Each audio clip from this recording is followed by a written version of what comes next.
What are some ways that we can structure 10-2 discussions? Let's dig in to find out.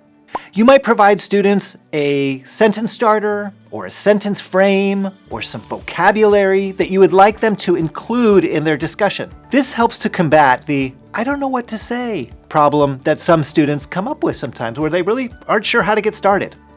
If we provide them with the language, then it gives them an opportunity to get the ball rolling and begin that discussion with their peer. During the time that students are sharing out, they can also utilize the gestures that they've been learning in class to demonstrate the vocabulary that they're practicing. You can have them refer back to some of the words, key concepts and information, visuals that are up around the room. This provides an additional scaffold for students, some support, so that when they're sharing out, they can discuss and share what they were talking about. A question some teachers have is, do they need to share out every time we engage in a 10-2? The answer is certainly no. There are times where it's important to have students share what they talked about, but it doesn't have to be every time.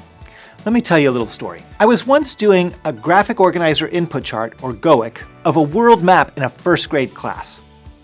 Now, if you ever get to see me teach, you'll know that I build in lots of high-level information even at the primary grades.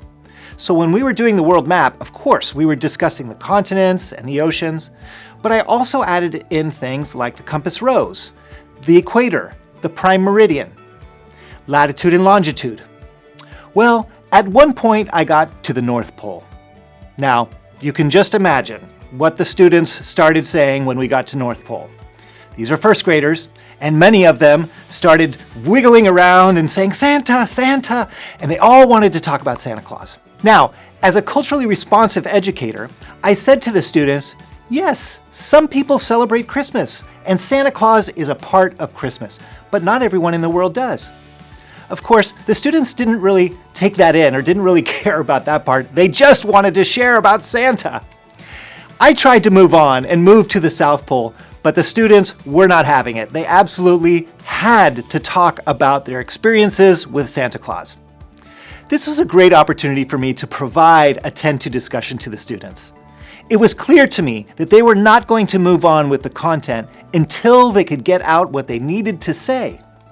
And so I provided the students an opportunity to talk about the equator, the prime meridian, or the North Pole. Some of the students, of course, had to tell me about their experience with Santa Claus. When we were done with that 10-2, though, I didn't ask students to share out, because it would have taken valuable instructional time. They needed the opportunity to talk to each other, but we didn't need to spend a lot of time discussing Santa Claus and the toys and gifts that students had received at Christmas time. However, that time to discuss, to process, to talk to each other was critical, and students clearly could not move on without that processing. I also realized in that experience, the 10-2 offered the opportunities for students to make a personal connection. They had thoughts and experiences and prior knowledge around the North Pole. Linking to that prior knowledge, linking to what students already know, linking to their experiences, helps to make connections within their brain and deepen their understanding of the content. Another question that sometimes comes up for educators is, what about the students who don't yet speak English or don't speak English very well yet?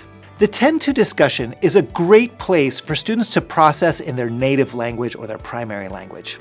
So, pair students up in a way that they can speak with the person that they feel comfortable speaking with and in a language that they both understand. Remember, the purpose here is processing. It's not necessarily to practice specific language structures. That may come later on, but at this point, we're asking students to think about, discuss, and process new information. Now, what happens if you have just one student that speaks a particular native language and the other student that they're paired up with does not speak that language? Well, there are a couple of things that students can do.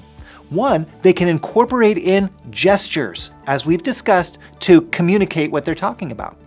They can utilize the visuals that are up around the room and reference those as they're speaking to their partner. We can also teach students how to be respectful and curious of others in other languages and practice listening to people who speak other languages to determine, is there anything there I can pick up on? What am I able to understand from that person? This way, we're validating and honoring that students speak a variety of languages in our classroom, and that that's an important asset. This also provides the opportunity for our students to become culturally responsive. As they're listening to others speak in other languages, they can build an appreciation of new languages. They can look to make connections to those languages and make connections to the person. As they're listening, as they're engaging and really trying to understand, they can also use body language to validate and affirm the person that they're speaking with. So we can teach students to smile and nod as the person is talking with them, to show the person, I'm hearing you, I don't understand everything, but thank you for sharing what you're trying to share, and I will listen for any piece I can grasp onto and really try my best to understand what your message is. Engaging students in 10-2 discussions has a variety of benefits. It helps students to practice speaking and listening skills that are part of our standards. It builds collaboration among students, and it helps students to practice academic discourse, where they're weaving in the language that they're learning, the vocabulary, and more complex language structures as they discuss content.